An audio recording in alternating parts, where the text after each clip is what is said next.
очень интересному сегодняшнему оратору. Перед вами сидит человек, который, ну, наверное, если говорить, откуда можно из самого далека приехать в Астрахань, то вот, наверное, это то самое далекое прекрасное, откуда приехал Генри, страна Новая Зеландия, город Окленд. Но Генри, конечно же, кроме Окленда, бывает еще в очень многих местах, а точнее по всему миру, потому что он один из самых известных людей в мире профессионалов языка. Поэтому сегодня его тема связана с тем взаимодействием, которое требуется дизайнерам, модным дизайнерам для того, чтобы стать международными дизайнерами. То есть каким образом могут взаимодействовать дизайнеры с переводчиками, зачем это нужно, почему. Об этом будет нам сегодня говорить Генри. Название его темы «Зачем модным дизайнерам нужны переводчики?» И зачем переводчикам, может быть, нужны модные дизайнеры, посмотрим. Мы с удовольствием сегодня послушаем. Спасибо, Генри. С удовольствием предоставляем вам слово.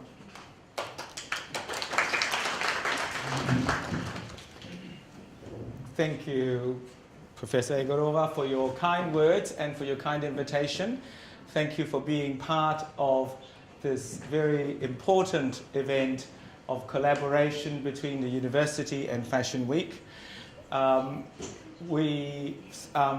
I'm particularly delighted because both Olga and myself have been very much advocate of working together with other professions and widening the scope of our profession and working collaboratively with other professions.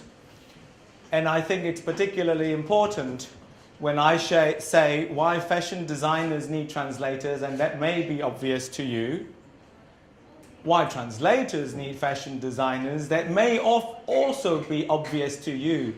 Except that in any other part of the world, if I were speaking to this audience, I would probably work out immediately who are the fashion designers and who are the translators. Except in Russia, because translators probably also are fashion designers here. So it's your styles are already good. I don't need to tell you that you need good styles, but in any other countries, I might need to. So why would a New Zealander come so far away and talk to you about style? No one would ever in the world would think of that a New Zealand woman is stylish. Just before I start, as had been presented to you, that I was the president of FIT, but not the FIT that the designers are thinking about, the Fashion Institute of Technology in New York, because that's what happens most of the time. People confuse us. You know, we don't do design in the clothing. However, the abbreviation doesn't translate into Russian, so it doesn't get confused, but in English it does. This is my embassy in Moscow. And when I was visiting my ambassador, and I told my ambassador that I'm coming here to speak at the Fashion Week, he goes, "Why? Why would Russians want to know about New Zealand style?" So even our ambassador were not thinking about why that is the case. Perhaps this is a picture in 1999 when Auckland hosted the APEC summit. You will see, if you are well spotted, a much younger version of President Putin on the side of the picture. And you would also see, you would wonder, am I promoting our native, our indigenous dress? No, that's not the case. And I'm not here because I now have a very attractive young Prime Minister who has been on a fashion magazine. This is the picture of her in Vogue. And I suppose not many countries can boast that. When I talk about fashion and when I was asked to talk about New Zealand fashion, I was wondering, at least I should show some pictures of New Zealand fashion. Well, they're not particularly exciting, I have to say, but anyway, that's what they look like. It's one of the designer brand, Untouched World. And thankfully, occasionally, some famous people wear it too. And this is in one of the press conferences. By the way, your president has also got the same one, but I have never seen him wearing one, or at least I can't find a photo of Mr. Putin wearing this. Otherwise, I would use it. We also have brands that have got incredibly ambitious titles, incredibly ambitious names, and whether we actually encompasses the world's design or not, I don't know. But anyway, that's what they're called. Just like yours, we have a New Zealand Fashion Week, and it's in August, as this is saying, telling you that. And of course, the designers amongst you will be very welcome to participate. And it's in any other way similar to any of the Global Fashion Week sequences. But we have got something slightly different, and I think that would be what my first message to you, as the Vice Rector also said, be creative and try to stamp a mark in what is being different. Amongst our fashion calendar, probably the most different thing is what we call the world of wearable arts. And this is a festival consisting of all around the world competition candidates coming in, bringing in their design made of unconventional fabric. That's the requirement. It has to be an unconventional fabric. So, if technology works, I don't know whether it will. Let's see whether it does. Volume.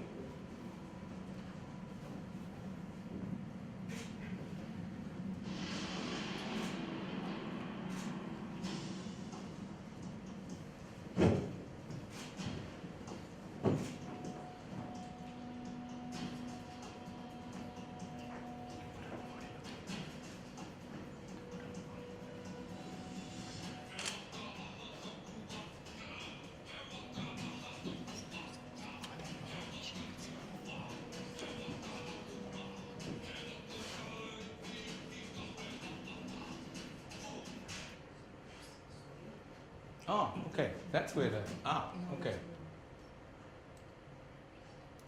Okay.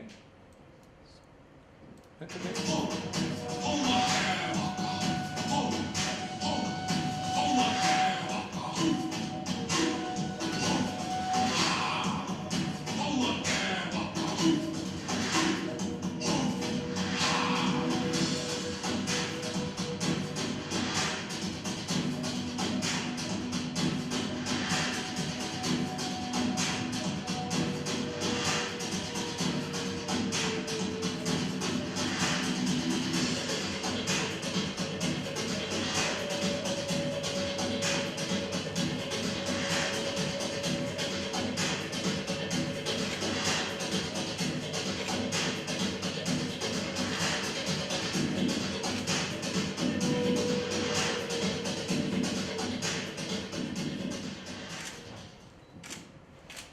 So for those of you who are in the design faculty and are interested in doing that, that's the website.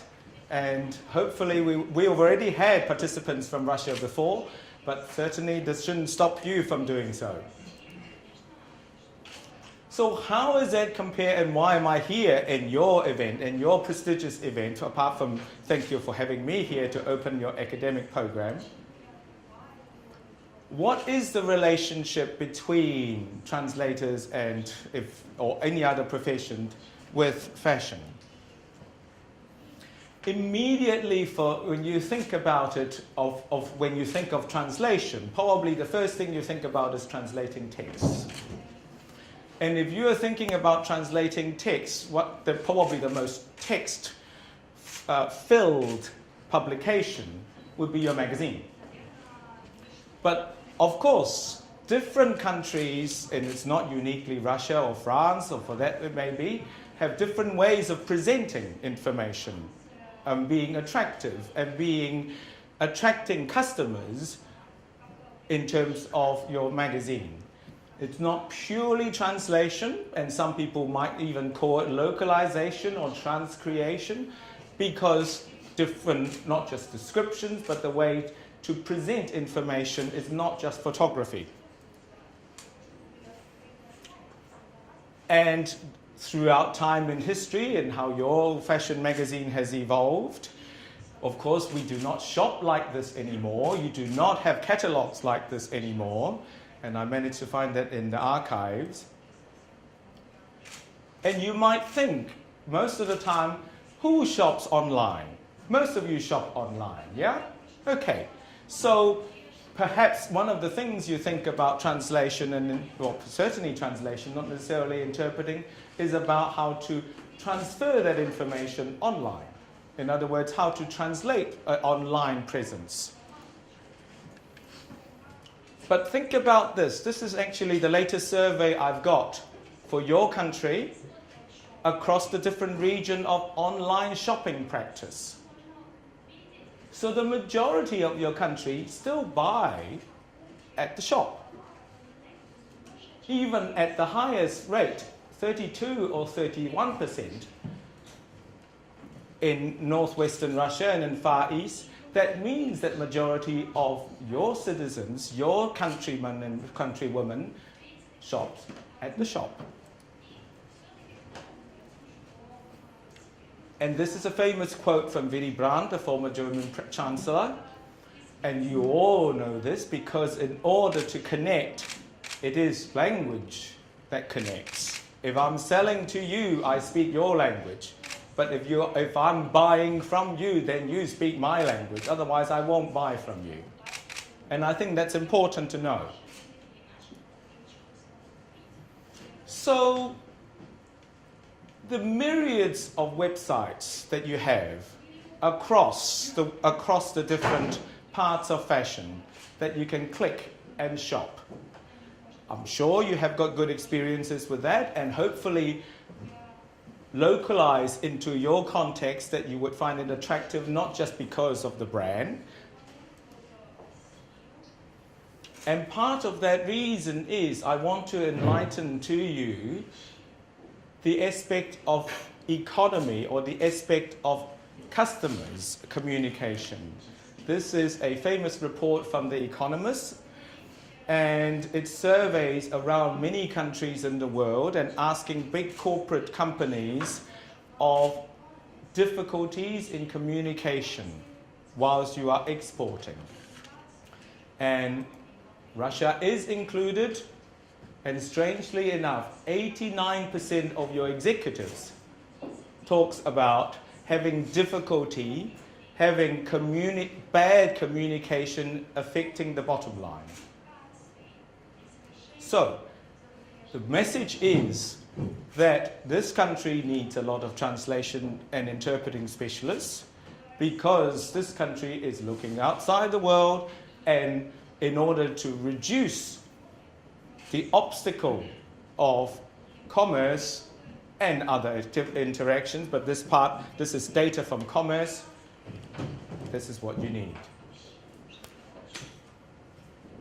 And in fact, if you think about this, for the designers amongst you, and also for the translators too, but particularly designers, you know that nowadays everyone, the millennial, so to speak, as we call it, wants experiences, wants stories. And most of the time, magazines are suddenly more words are involved, suddenly more stories are involved, not just pictures.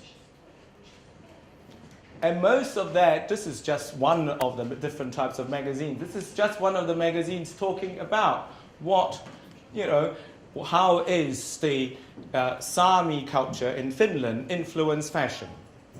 But all of that requires clever marketing to the level where you need to communicate your message. Not purely clever design, but how to market your design and convert your design into stories. I know, just like all of you know, that it's a complex business for fashion.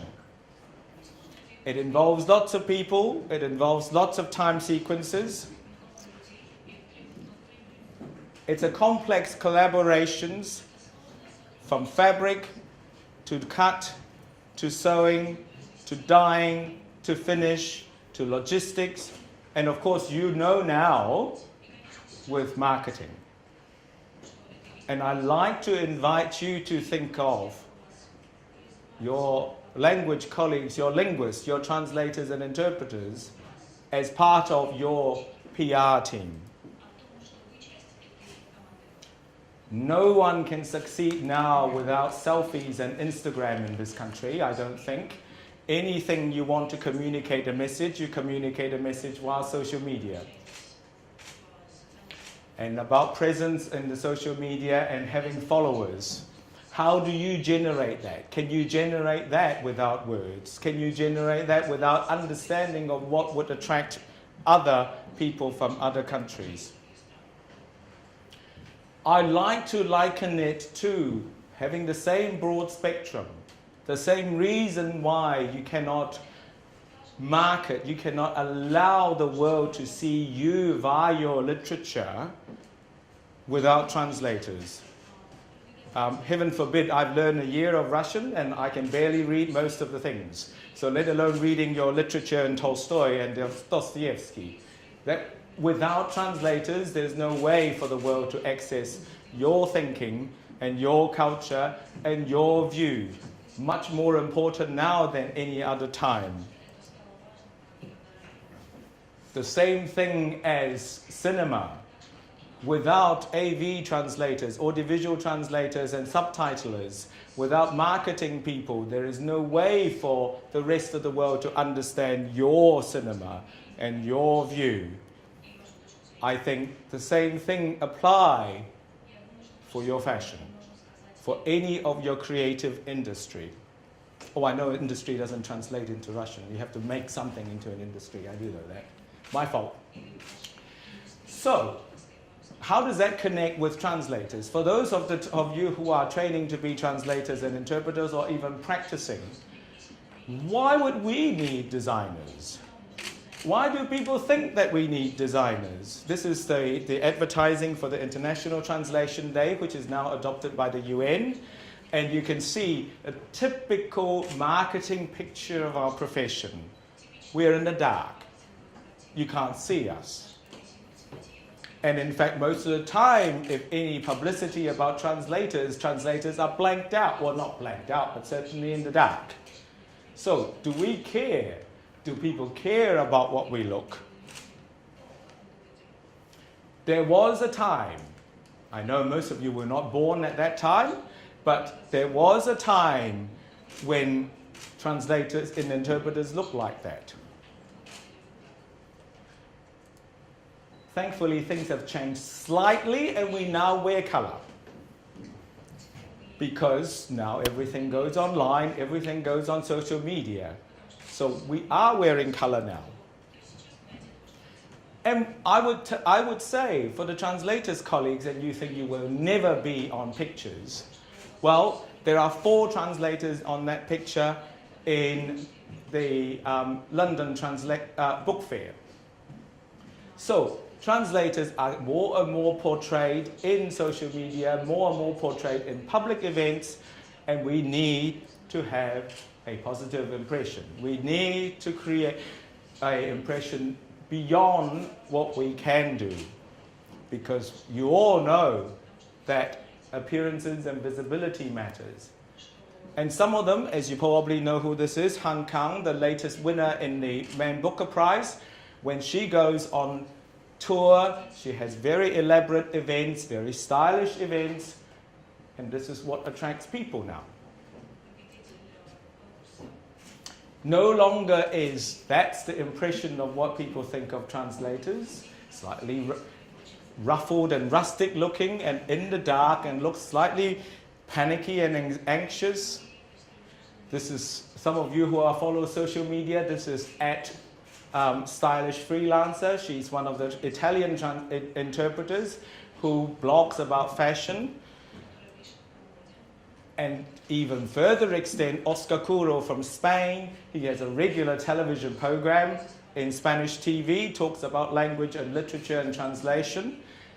Not all of us can achieve that, but I think it's important for us to think about our presentation to the world, because without that, without people knowing what we do and why we do it and why we are important, we may well be replaced. It doesn't mean whenever you go to an assignment and in the booth you need to look like that. It doesn't have to be outrageous, it doesn't have to be eye-catching, but it does need to be stylish. And people know that language is important. People know that communications is important. Here it's from one of the magazines, language of power and trade, and you know language of branding is the integral part of your marketing. So let's rethink, because earlier we talked about websites. Rethink localization. Most of you know that. Some of you probably have worked in that, in this sector. Localizing websites, localizing publications, localizing marketing material for our country. And because nowadays everything is generated through this 360 angle of social media, of website, and of data, this is what is happening in the marketing world.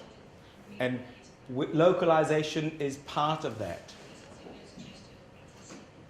I would argue, so this is one of your brands, which successfully localize quite often, but some of the things that we see very successfully on images, and predominantly images, but I wonder how many people within this company knows about what their foreign customers are thinking about the product. How much is that being known? Why? Because I think primarily, until now, it hasn't changed, even though I've been speaking about it for the last 3 years. Localization so far is one directional. It is I have a message, I need to tell you in your language. There are very few countries, there are very few companies that listens in a foreign language. So far, it is one directional communication. Why doesn't it happen? Primarily, it's not even an awareness, but for those who are aware, it's the cost of understanding your client. If you have 5, 6 markets and you have all of these with 20,000 followers putting it on your website, who is translating that back? How do you know what other people are thinking about it, particularly the negative ideas?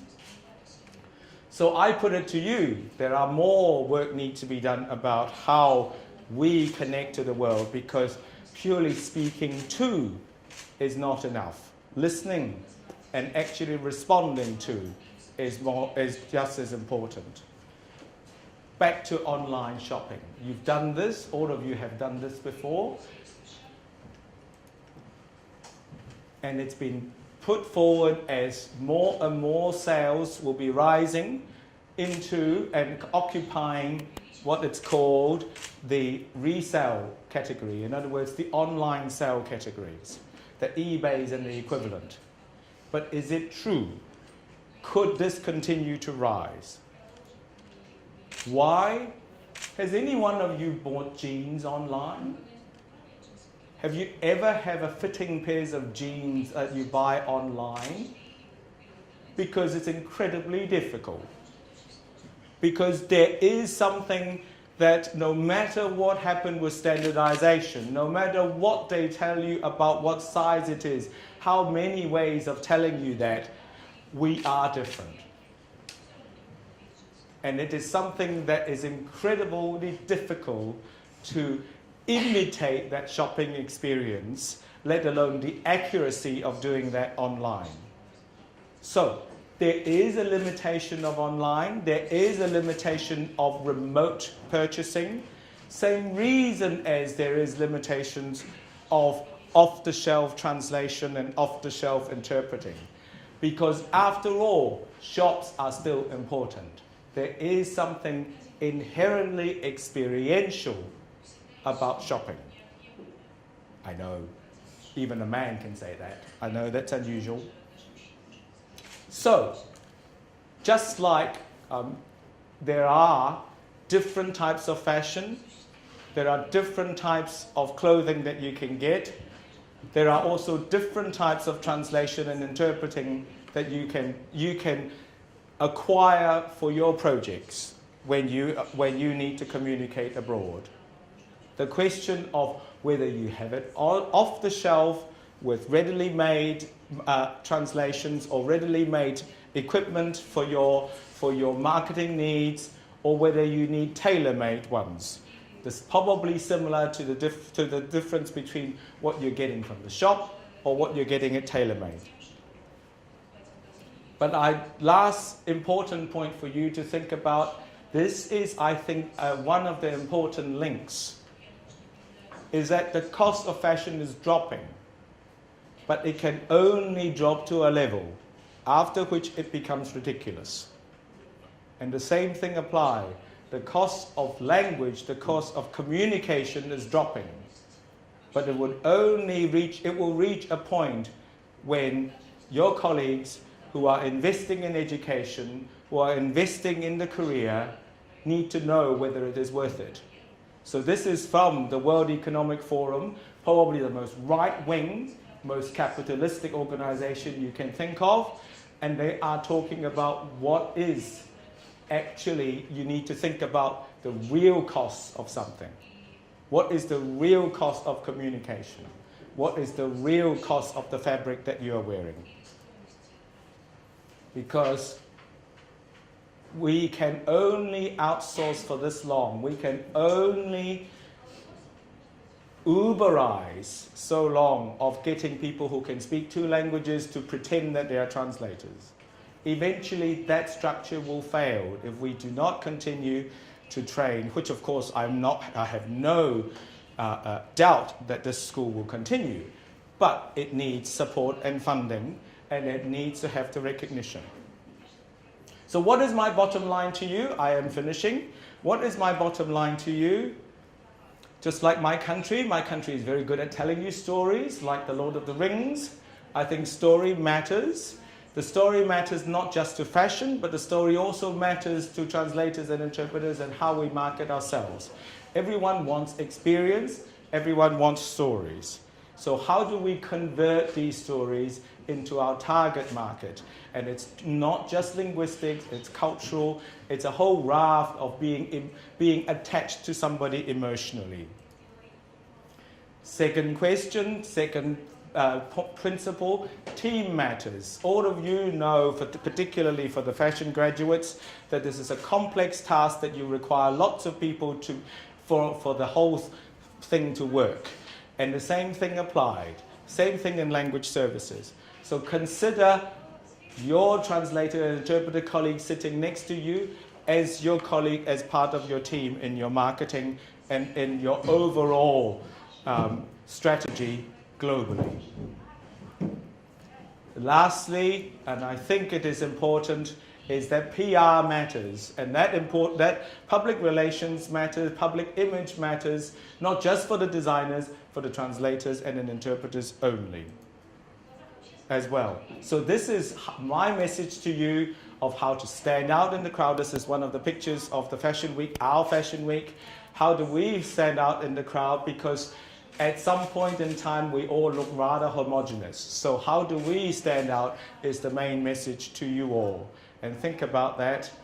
And it is how you bring us the world of your imagination, how we bring our imagination to life, to the rest of the world, to communicate our message.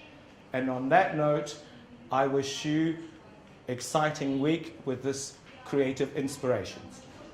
Thank you.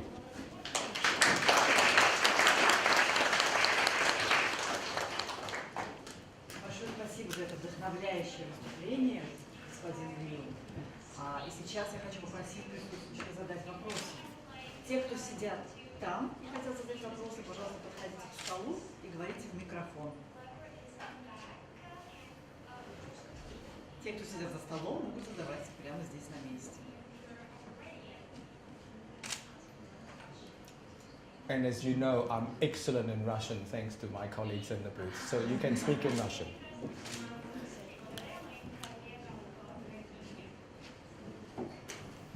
Hello, I'm a student of this school, and you said that it's better for us, translators and interpreters, to promote ourselves in social media. And can you give us some advice which message should we communicate? and on positioning of us in social media and online? Excellent question. I think everyone needs to find your own voice. What do you think you are special? How do you stand out in the crowd? Everyone has a diploma. Okay, having a diploma, having a master's from the Astrakhan University is important, and it will show you as an advantage. But you know, you need to find a way of how you communicate that, how you communicate your experience, how you communicate your passion. The problem, so there are a number of issues. What you would like to communicate? If you say, oh, I would like to present the facts, and you present your CV, people don't read CVs. Or a traditional Russian CV is incredibly long. So how do you communicate that piece of information? And how do you start to gather people knowing, attaching you to something that they would see it as an advantage? In other words, if you are in, let's say you want to be a fashion translator, then you need to know how fashion designers speak. You need to know how buyers speak. You need to go to events, and you need to be seen, having selfies with the right people. That is the right thing so people to see you as you are part of their community. And I think that is the message that we need to be able to, and it's now easier because of social media, because of electronic communication. It is easier. But nothing, just like shops, nothing replaces being there. You still need to be there. I could give you this via remote on the telly, but it will feel different apart from the fact that I won't have the honor of being here and enjoying your sunshine. That would be different. You would feel me differently. So I think that is the message. How to be part of them, how to actually be able to differentiate from your colleagues or differentiate from others so that people will find you. The problem, because it is so many, and how do we able to stand out in the crowd? No different from any other profession. It will take time, but it is getting easier. With Instagram, with Twitter, with Facebook, it is getting easier and cheaper. But ultimately, we still need to be there. Спасибо большое за ответ. И сейчас, Генри, вы говорили о удаленном участии, что, конечно же, гораздо хуже, чем присутствие здесь. Но у нас есть несколько студентов, которые находятся сейчас удаленно, и одна из них хочет задать вопрос. Адель, я вам даю слово. Добрый день. Все меня слышат? Да. Спасибо большое, господин Лиу, за вашу лекцию. Я, к сожалению, не видела презентацию, но даже на слух это очень вдохновляет. Спасибо. И мой вопрос заключается в следующем. Сейчас в сфере переводчиков, перевода мы наблюдаем такую тенденцию, что различные технические средства, искусственный интеллект так или иначе помогают нам, а в будущем, возможно, и заменят часть функций переводчика. Скажите, как вы считаете, в сфере моды и дизайна, насколько это актуально? Или там все-таки важно передать концепцию, передать месседж именно от человека к человеку, в том числе в лице переводчика? Спасибо большое. Thank you for participating remotely. I'm sorry you couldn't see the pictures.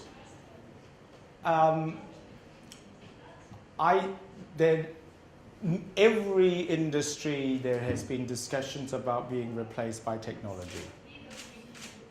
I guess one of the primary point is how to be doing something that is difficult for machine, for technology to replicate what we do.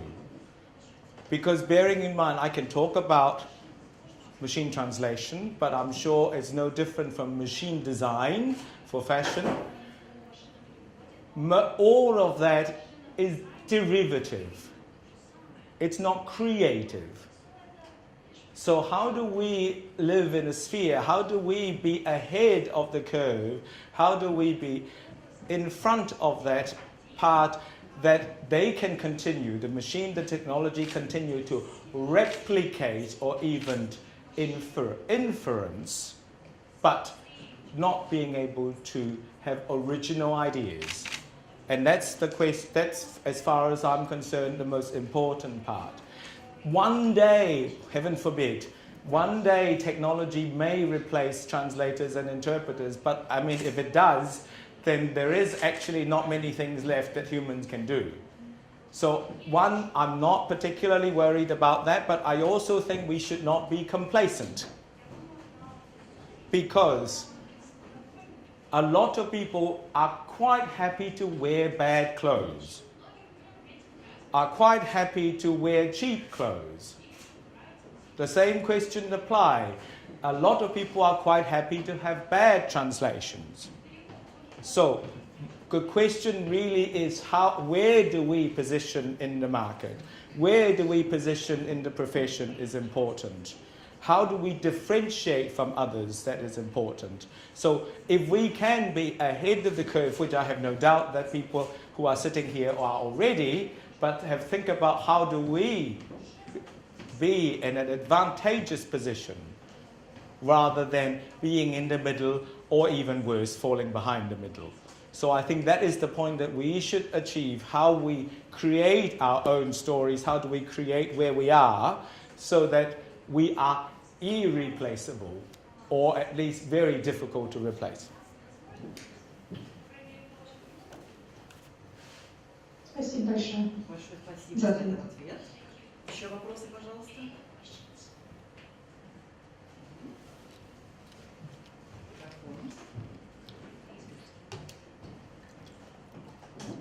Здравствуйте, Сергей, магистрант второго года.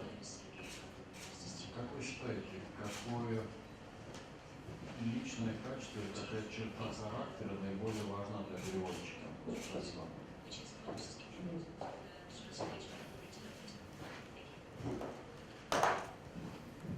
Before I answer that, do you have an idea? Would you like to tell me what you think before I answer that? No? Based on your experience. I like to hear. Can I have a survey? Can I have a survey? Anyone want to shout? Because I like to hear what the dominant view is. You've just had your election, so this is an extension exercise of your democracy. Anyone who would like to think? I mean, language is important, of course. That's a given. Let's ignore that. Anything else? Anyone would like to propose any ideas? Teachers excluded. Because teachers know. No? Not brave enough. Not brave enough. I'll tell you one thing. Come on. No? Bravery could be one. Yeah? What was that? Communication skills. Okay, yes. Surprisingly enough, translators and interpreters are pretty bad at communicating. Not with ourselves, but with the outside. But yes, that's important. No? Anything else? No? I think if I do this reasonably frequently, and I go to universities and I meet translators, young translators and interpreters, and one thing that I think stands out from the crowd, and you either have it or you don't, but unfortunately, it's curiosity. If most linguists are curious, but it's an extent of curiosity. How do we find something interesting, and how do we try to know as much as possible about something? It is surprising how non-curious young people are now. because everything is on the tablet. You don't need to go and find information. If you don't know something, just tap it and you will have it. But I think one of the things about I believe seeing how cohorts of students succeeding, apart from all the aptitudes and talents and so on, and hard work, I believe one thing that stands out to the crowd, and you can think about how you can foster curiosity, is how much we want to know about something, how much we are curious of finding out about something. I find that most useful. And next question, I guess, is how to reinvigorate curiosities amongst young people. That's a separate question. That's for the pedagogy department. And that's for the Ministry of Education. I don't know the answer yet. Большое спасибо. Еще вопросы, ребята, коллеги? Модели, студенты, дизайнеры. Designers. Who are the designers, just out of curiosities? Next to you, for example, is a designer Ah. from Tajikistan. Okay. Hello. I don't speak Tajik, I'm afraid.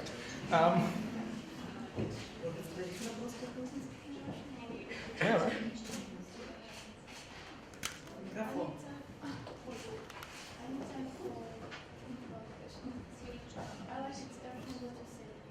Oh, thank you. Thank you. Спасибо. Ну, еще вопросы?